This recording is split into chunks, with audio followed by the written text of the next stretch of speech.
नमस्कार दोस्तों, स्वागत करता हूं मैं आपका आपके ही परिवार परीक्षा अड्डा में। दोस्तों, अब हम कुछ और चीज़ों के बारे में पढ़ेंगे। हम पिछले टर्म पे भी पढ़ रहे थे अंतःस्रावी तंत्र के बारे में, एंडोक्राइन सिस्टम के बारे में। उसी क्रम में हम कुछ चीज़ें और पढ़ेंगे और फिर से एक बार रिवीजन करते हुए इस चैप्टर को पूरी तरह से समाप्त कर देंगे। और पूरी तरह से समाप्त करते हुए इसके हर एक क्वेश्चन को, हर एक पार्ट को याद करते हुए चलेंगे दोस्तों, जैसे कि आपका एग्जाम में कोई भी चीज़ गलत ना होने पाए। चलिए, अंतःस्रावी ग्रंथियाँ बहुत तेज़ी से करेंगे। ठीक है, हार्मोन स्रावित करने वाली ग्रंथियों को अंतःस्रावी ग्रंथियाँ कहते हैं, सभी लोग जानते हैं। ठीक, नलिका विहीन होती हैं, मैं आपको बता चुका हूँ। क्लियर है, बात समझ में आ रही है? ठीक है, कौन कौन सी ग्रंथि होती है इसके अंतर्गत? तो प्यूस ग्रंथि होती है, थायराइड ग्रंथि होती है, पैराथायराइड, जो ये अवट्टू और परावट्टू जो आप देख रहे हैं, ये अवट्टू को कहते हैं मेरे भाई थायराइड और परावट्टू को कहते हैं पैराथायराइड। ठीक है ना। और अधिवृक्क ग्रंथि को एड्रीनल ग्लैंड कहते हैं। चलिए देखते हैं प्यूस ग्रंथि के बारे में दोस्तों। देखिए, इसे आप मास्टर ग्लैंड के नाम से जानते हैं। इसका भार 0.6 ग्राम होता है। प्यूस ग्रंथि कपाल को स्फेनॉइड हड्डी के साथ, मोस्ट इंपॉर्टेंट पॉइंट है दोस्तों, प्यूस ग्रंथि कपाल को स्फेनॉइड हड्डी में एक गड्ढे में स्थित होती है जिसे आप सेल टर्सिका कहते हैं। मोस्ट इंपॉर्टेंट पॉइंट नोट कर लो, याद कर लो कि प्यूस ग्रंथि कपाल की स्फेनॉइड हड्डी में एक गड्ढे में स्थित होती है जिसे हम क्या कहते हैं? सेल टर्सिका भी कहते हैं। फिर से सुन लीजिए, प्यूस ग्रंथि कहाँ स्थित होती है? कपाल की स्फेनॉइड हड्डी में स्थित होती है। किस जगह पर? जिसे आप सेल टर्सिका कहते हैं। ठीक है ना। अब आप देखेंगे प्यूस ग्रंथि से कौन कौन से हार्मोन निकलते हैं। तो पहला कौन सा है दोस्तों? आपका LTH। कौन सा है दोस्तों? LTH, जिसे आप लैक्टोजेनिक हार्मोन भी कहते हैं। लैक्टोजेनिक हार्मोन भी कहते हैं। यह दुग्धजनक हार्मोन होता है दोस्तों। ठीक है ना, यह दुग्धजनक हार्मोन होता है। ठीक है, जिसका कार्य शिशु के लिए माता के स्तनों में दुग्ध का स्राव करना होता है। ठीक है, एक हार्मोन होता है दोस्तों GTH, जिसे आप गोनोडोट्रोपिक भी कहते हैं। क्या कहते हैं दोस्तों? गोनोडोट्रोपिक भी कहते हैं। ठीक है, क्लियर हो रही बात? जिसे आप क्या कहते हैं? गोनोडोट्रोपिक भी कहते हैं। यह जनन अंगों के कार्यों का नियंत्रण करता है। जनन अंगों के कार्यों का नियंत्रण करता है। यह दो प्रकार का होता है। कौन कौन सा होता है? FSH और LH। FSH और LH हार्मोन। ठीक है ना। FSH क्या होता है? देखिए, F से हो गया आपका फॉलिक। क्या हो गया दोस्तों? फॉलिक। ठीक, S से क्या हो गया? स्टिमुलेटिंग। और S से क्या हो गया? हार्मोन। तो आप देखिए, फॉलिक स्टिमुलेटिंग हार्मोन। फिर से सुन लीजिए, फॉलिक स्टिमुलेटिंग हार्मोन किसका पार्ट है? तो आप कहेंगे गोनोडोट्रोपिक हार्मोन का। किसका पार्ट है? तो आप कहेंगे दोस्तों गोनोडोट्रोपिक हार्मोन का।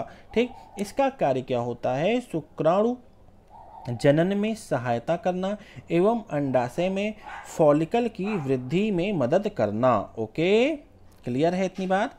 चलिए, अब हम देखते हैं LH। LH का फुल फॉर्म होता है दोस्तों ल्यूटिनाइजिंग हार्मोन। क्या कहते हैं? Luteinizing hormone. ठीक है ना। यह नर में टेस्टोस्टेरोन हार्मोन एवं मादा में एस्ट्रोजन हार्मोन स्रावित करता है। बहुत इंपॉर्टेंट है मेरे भाई। LH हार्मोन क्या करता है? तो LH हार्मोन नर में टेस्टोस्टेरोन हार्मोन और मादा में एस्ट्रोजन हार्मोन को स्रावित करता है। क्लियर? चलो अगला पॉइंट देखते हैं।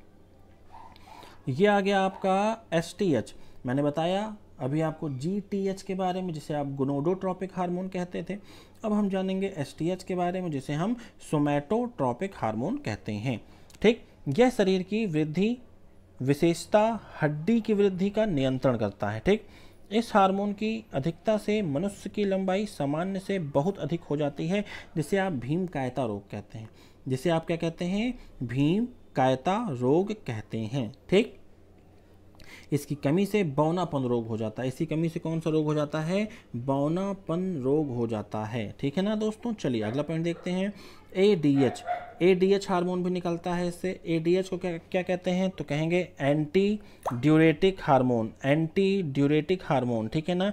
ADH को कहते हैं मेरे भैया एंटी ड्यूरेटिक हार्मोन। यह शरीर में जल संतुलन को बनाए रखने में सहायता करता है। इस हार्मोन के कारण छोटी छोटी रक्त धमनियों की संकीर्ण होने लगती हैं और रक्तदाब बढ़ जाता है। क्लियर?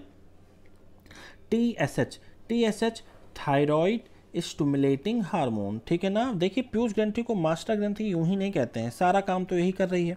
ठीक है, और क्या कर रही है? देखो, यह हार्मोन थायराइड ग्रंथि को हार्मोन स्रावित करने के लिए प्रेरित करती है। ACTH। अगला देखिए, ACTH। देखो बहुत ध्यान से देखो, एड्रिनो कॉर्टिकोट्रोपिक हार्मोन, ठीक, एड्रेनोकॉर्टिकोट्रोपिक हार्मोन, बहुत ध्यान से, कॉर्टिक हार्मोन, ठीक है ना, कॉर्टिक ट्रॉफिक हार्मोन, ठीक। इसका कार्य एड्रीनल कॉर्टेक्स के स्राव को नियंत्रित करना होता है। कार्य क्या होता है? एड्रीनल कॉर्टेक्स के स्राव को नियंत्रित करना होता है। अब हम जानेंगे थायराइड ग्रंथि के बारे में। देखिए, इससे निकलने वाला हार्मोन थायरॉक्सिन कहलाता है, जानते हैं आप लोग, जिसमें आयोडीन की मात्रा की अधिकता होती है। थायरॉक्सिन मनुष्यों की हड्डियों, बाल इत्यादि के लिए महत्वपूर्ण है। यह शरीर के जल संतुलन को भी बनाए रखता है। इतनी बातें मैं आपको बता चुका था। अब हम जानते हैं पैराथायराइड के बारे में। पैराथायराइड के बारे में अब हम जानते हैं, ठीक। पैराथायराइड हार्मोन यह गले में थायराइड ग्लैंड के पीछे स्थित होता है। कहाँ स्थित होता है? गले में थायराइड ग्लैंड के पीछे या फिर अंदर कह सकते हैं आप, ठीक है ना। इससे पैराथायराइड तथा कैल्सीटोनिक नामक हार्मोन निकलते हैं, बता चुका हूँ आपको, ठीक है। बहुत ध्यान से सुनना है, अब सुनते रहिए। अभी आपको बताने जा रहा हूँ एक चीज़ और मोस्ट इम्पॉर्टेंट, जो आपके लिए महा इम्पॉर्टेंट हो सकती है। घींघा, थायराइड के आकार में वृद्धि हो जाता है, ठीक। ये सब थायराइड यानी कि थायरॉक्सिन की कमी से होने वाले रोग हैं। मिक्सिडिमा, हृदय स्पंदन तथा रक्तचाप का कम हो जाना। जड़ मानवता, बच्चों में मानसिक एवं शारीरिक विकास का रुकना। हाइपोथायराइज्म, सामान्य जनन कार्य का सुचारू रूप से ना हो पाना। ओके, अगली हेडिंग देखेंगे दोस्तों आप, अधिवृक्क यानी कि एड्रीनल ग्लैंड, ठीक है ना। इस ग्रंथि के दो भाग होते हैं, कौन कौन से? कॉर्टेक्स और मेड्यूला, ठीक है ना। कॉर्टेक्स बाहरी भाग होता है और मेड्यूला अंतः भाग होता है। अधिवृक्क ग्रंथि से निकलने वाले हार्मोन्स को लड़ो या उड़ो हार्मोन कहते हैं, बता चुका हूँ आपको, फिर से रिवीजन करते रहिए। कॉर्टेक्स ग्रंथि, इस ग्रंथि से ग्लूकोकार्टिकॉइड्स नामक हार्मोन निकलता है, जो प्रोटीन, वसा एवं कार्बोहाइड्रेट के उपापचय का नियंत्रण करता है। ग्लूकोकार्टिकॉइड्स, ठीक, बस समझे आप। अगला देखिए, मिनरलोकार्टिकॉइड्स का स्रावण भी कॉर्टेक्स ग्रंथि से होता है। इसका कार्य वृक्क नलिकाएं द्वारा लवण के पुनः अवशोषण एवं शरीर में अन्य लवणों की मात्राओं का नियंत्रण करना है, ठीक। बालों के आने पर प्रतिमान एवं यौन आचरण को नियंत्रित करने का कार्य लिंग हार्मोन के द्वारा होता है, जिसका स्रावण भी अधिवृक्क ग्रंथि के कॉर्टेक्स से ही होता है, ठीक है। कॉर्टेक्स को शरीर से पूर्णतः निकाल देने पर मनुष्य की मृत्यु 1 या 2 सप्ताह के भीतर हो जाएगी, ठीक है। मनुष्य में एडिसन रोग कॉर्टेक्स के विकृत हो जाने के कारण होता है, यानी कि खराब हो जाने के कारण होता है, ठीक है ना। मेड्यूला की बात करें तो देखेंगे आप, इसके द्वारा स्रावित हार्मोन एपिनेफ्रिन एवं नॉर एपिनेफ्रिन और नॉर एपिनेफ्रिन, जट लो, याद कर लो, कैसे नहीं याद होगा। एपिनेफ्रिन और नॉर एपिनेफ्रिन है, ठीक है। ये आपने नोट्स में नहीं लिखा है, इसलिए आपके लिए बहुत इंपॉर्टेंट हो जाता है। एपिनेफ्रिन और नॉर एपिनेफ्रिन है, यह दोनों हार्मोन अमीनो एसिड है।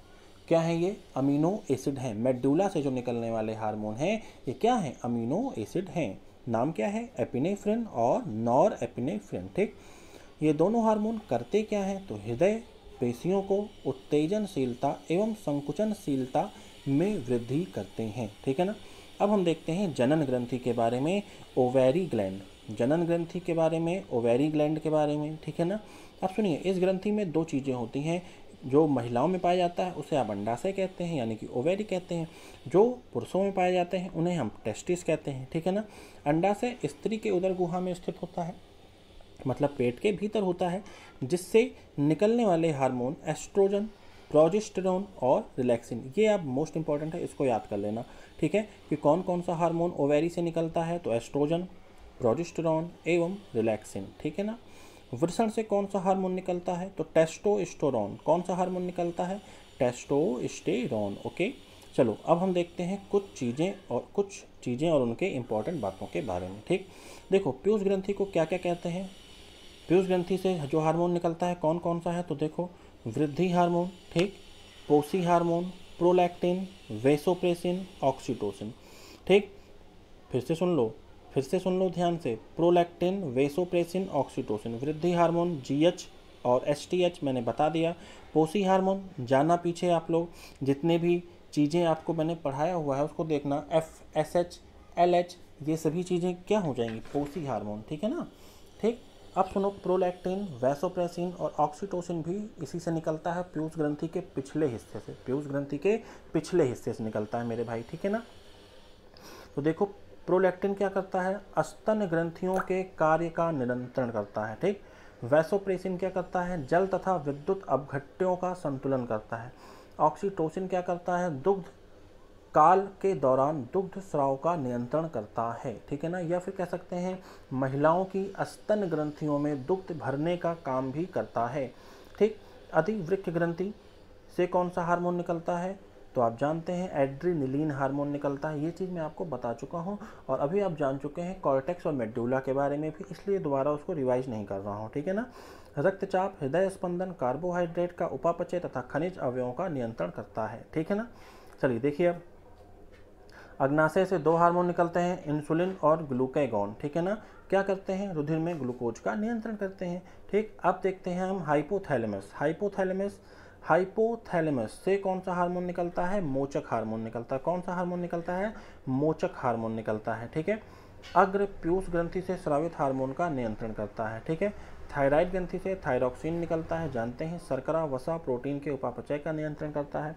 ठीक, पैराथायराइड से कैल्सीटोनिन मैंने बताया है और पैराथायरॉक्सिन हार्मोन बताया हुआ है, दोनों निकलते हैं, ठीक है। कैल्शियम तथा फास्फेट का संतुलन करते हैं, क्लियर हो रही बात, ठीक है। अगर हम बात करें वृषण की, तो टेस्टोस्टेरोन, एंड्रोस्टेरोन निकलता है। पुरुषों में सहायक लैंगिक अंगों तथा द्वितीयक लैंगिक लक्षणों, दाढ़ी मूछों, आवाज़ का नियंत्रण करता है। अंडाशय, एस्ट्रोजन और प्रोजेस्टेरोन निकलते हैं, ठीक है ना। तो ये थी दोस्तों आज की क्लास। मुझे उम्मीद है कि ये पूरी चीज़ें एक तरह से रिवीजन हो चुकी हैं आपके लिए और आपको ये क्लास लेकर बहुत अच्छा लगा होगा दोस्तों। अगर क्लास अच्छी लगी हो तो लाइक, शेयर और सब्सक्राइब जरूर कीजिएगा, ठीक है। तो चलिए अगला क्वेश्चन देखिए। चलिए दोस्तों देखिए, निम्नलिखित हार्मोनों में से कौन सा रक्त में कैल्शियम फास्फेट का विनिमय करता है, तो आप कहेंगे परावट्टु हार्मोन यानी कि पैराथायरॉक्सिन हार्मोन, परावट्टु या फिर पैराथायरॉक्सिन हार्मोन, ओके। कौन सा हार्मोन लड़ो या उड़ो, तो एड्रेनलिन। कौन सा हार्मोन लड़ो या उड़ो कहलाता है, एड्रेनलिन हार्मोन कहलाता है, ओके। नेक्स्ट क्वेश्चन, मनुष्य में निम्नलिखित में से कौन सा आपातकालीन हार्मोन है, मनुष्य में निम्नलिखित में से कौन सा आपातकालीन हार्मोन है, तो क्या कहेंगे आप, एड्रेनलिन, एड्रीनेलिन हार्मोन है, ठीक है ना। तो नेक्स्ट, निम्नलिखित में से कौन सी ग्रंथि वृद्धावस्था में लुप्त हो जाती है, तो आप जानते रहिए थाइमस। कौन सी ग्रंथि दोस्तों, थाइमस ग्लैंड, ओके। चलिए नेक्स्ट क्वेश्चन, थाइमस ग्रंथि जिस हार्मोन को पैदा करती है नाम है थाइमोसिन। दोस्तों कौन सा हार्मोन है, थाइमोसिन, ओके। चलिए हम अगले क्वेश्चन की तरफ बढ़ेंगे फटाफट और आपका 41 क्वेश्चन, हृदय की धड़कन को उत्तेजित करने वाला हार्मोन कौन सा है, बताइए दोस्तों, थायरॉक्सिन। कौन सा है, थायरॉक्सिन, ठीक है, थायरॉक्सिन। नेक्स्ट, रक्तदाब का नियंत्रण कौन करता है, रक्तदाब का नियंत्रण कौन करता है, अधिवृक्क ग्रंथि, अधिवृक्क ग्रंथि करती है, ओके। नेक्स्ट, जीवन रक्षक हार्मोन किस ग्रंथि से स्रावित होता है, एड्रीनल ग्लैंड से स्रावित होता है, ठीक है, जिसे आप एड्रेनलिन भी कहते हैं। नेक्स्ट, निम्नलिखित में से कौन सी ग्रंथि सेक्स हार्मोन का स्राव करती है, जल्दी से बताइए दोस्तों, तो एड्रीनल ग्लैंड, एड्रीनल ग्लैंड, ठीक है, सेक्स हार्मोन का स्रावित करती है। नेक्स्ट, मानव शरीर में कौन सी ग्रंथि ऐसी है जिसका संबंध शरीर की उत्तेजना से है, तो आपका आंसर हो जाएगा अधिवृक्क ग्रंथि। कौन सा, अधिवृक्क ग्रंथि, ठीक है। नेक्स्ट, उत्तेजना के समय निम्न में से कौन सा हार्मोन अधिक मात्रा में उत्सर्जित होता है, जल्दी बताइए, तो सी ऑप्शन हो जाएगा एड्रेनलिन, एड्रेनलिन, ठीक है ना। नेक्स्ट क्वेश्चन, चलिए फटाफट से करेंगे, फटाफट से। निम्नलिखित में से एड्रेनलिन को हम किस श्रेणी में रख सकते हैं, बताइए दोस्तों फटाफट से, हार्मोन की श्रेणी में, किस श्रेणी में, हार्मोन की श्रेणी में रख सकते हैं, ओके। नेक्स्ट 48, मानव शरीर का थर्मोस्टेट स्थित होता है, thermostat, thermostat, D option hypothalamus. Thermostat कहाँ स्थित होता है, हाइपोथैलेमस में, ठीक है ना, क्लियर। नेक्स्ट क्वेश्चन की ओर बढ़ेंगे अब हम लोग फटाफट से, ठीक है ना। वह ग्रंथि कौन सी है जो शरीर का थर्मोस्टेट होती है, तो अभी मैंने बताया था आपको, ठीक है ना। चलिए अगला क्वेश्चन, स्तनपाइयों में श्वेत ग्रंथियां मूलतः संबंधित हैं, स्तनपाइयों में श्वेत ग्रंथियां मूलतः संबंधित हैं, बताइए दोस्तों फटाफट से। नेक्स्ट क्वेश्चन, अश्रु ग्रंथि कहाँ स्थित होती है, अश्रु ग्रंथि नेत्र गुहा में, कहाँ पे, नेत्र में स्थित होती है, ठीक है ना, सभी लोग जानते हैं, कुछ ज़्यादा इसमें करने की जरूरत नहीं थी। निम्नलिखित में से कौन सी ग्रंथि आंसू स्रावित करती है, अब बताइए दोस्तों, लैक्रीमल। कौन, लैक्रीमल, आंसू कौन स्रावित करता है, लैक्रीमल, याद कर लो, रट लो। निम्नलिखित में से कौन सा हार्मोन स्त्रियों में पाया जाता है, बताओ, तीनों पाया जाता है, एस्ट्रोजन भी, प्रोजेस्टेरॉन भी, टेस्टोस्टेरोन भी। तो आपका कौन सा यहाँ पर सही हो जाएगा? सॉरी, टेस्टोस्टेरोन नहीं है भैया, टेस्टोस्टेरोन पाया जाता है पुरुषों में, ठीक है। तो बी ऑप्शन होगा पहला और दूसरा। चलो अगला, एस्ट्रोजन का स्राव होता है कहाँ से? ग्राफियन पुटिकाओं द्वारा। कहाँ से? ग्राफियन, ठीक है ना। कॉर्पस लुटियम, बताओ दोस्तों, कॉर्पस लुटियम, जल्दी से। प्रोजेस्टेरॉन स्रावित करता है। क्या स्रावित करता है? प्रोजेस्टेरॉन स्रावित करता है। अगले क्वेश्चन की तरफ बढ़ेंगे जल्दी जल्दी से। चलिए देखिए, निम्नलिखित में से कौन सा केवल स्त्रियों में पाया जाता है? अंडाशय, सभी लोग जानते हो अंडाशय, ठीक है ना। ओवेरी, यह नर हार्मोन है, नर हार्मोन है। अभी मैंने बताया था टेस्टोस्टेरॉन, टेस्टोस्टेरॉन, ओके। अगला, पुरुष लिंग सहायक नलिकाओं के अंतर्गत शामिल होता है शुक्रवाहिकाएं, अधिवृषण, शुक्रवाहक और क्या? और बताओ, और एक और जल्दी से बताओ भैया, फटाफट। वृषण जालिकाएं, कौन होता है? वृषण जालिकाएं, कौन होता है? वृषण जालिकाएं, ठीक है ना। नेक्स्ट, पुरुष जनन तंत्र के शरीर में वृषण उदर गुहा के बाहर थैली में स्थित होते हैं, जिसे क्या कहते हैं?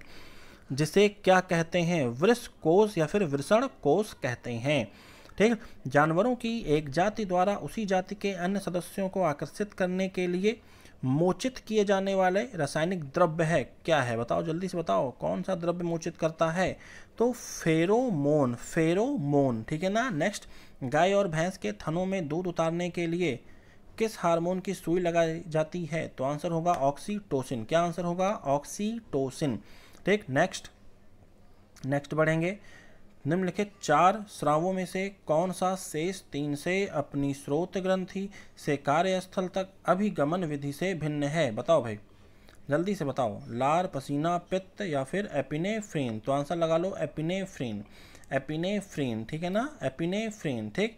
लार, पसीना, पित्त की बात करते हैं तो ऐसा नहीं है, लेकिन डी ऑप्शन यहाँ पर आपका सही हो जाएगा, एपिनेफ्रीन लगा लीजिए, ठीक है दोस्तों। चलिए अगला, जिस प्रोटीन के कारण एक कोशिका में विषाणुओं द्वारा आक्रमण कर आंसू प्रभावित होने में कमी आती है, क्या नाम है? बताओ जल्दी से बताओ, उस विषाणु का नाम बताना है आपको। चलिए बताइए, इंटरफेरॉन, इंटरफेरॉन, ठीक है ना, क्लियर, इंटरफेरॉन। जब कोई एकल जीन एक से अधिक लक्षण की अभिव्यक्ति नियंत्रित करता है तो इसको किस प्रकार कहा जाता है? बताओ भाई, चलो जल्दी से बताओ। डी ऑप्शन होगा बहुप्रभावी। क्या होगा? बहुप्रभावी, ठीक है ना, बहुप्रभावी। नेक्स्ट, अमाशय ग्रंथियों की पेप्सिन स्रावी कोशिकाएं हैं, कौन सी? फटाफट, पेप्सिन कौन स्रावित करता है? पेप्सिन कौन स्रावित करता है? मुख्य कोशिकाएं, मुख्य। तो दोस्तों यहाँ पर आपकी क्लास समाप्त हो रही है, ठीक है। आप ज़रूर बताइएगा कि आपको ये क्लास कैसी लग रही है। अगर अच्छी लग रही हो तो लाइक करिएगा फटाफट से, सब्सक्राइब करिएगा चैनल को, अभी तक आपने सब्सक्राइब नहीं किया है। वीडियो को शेयर करना बिल्कुल भी ना भूलिएगा, ठीक है। जय हिंद, जय भारत, दुआओं में याद रखिएगा।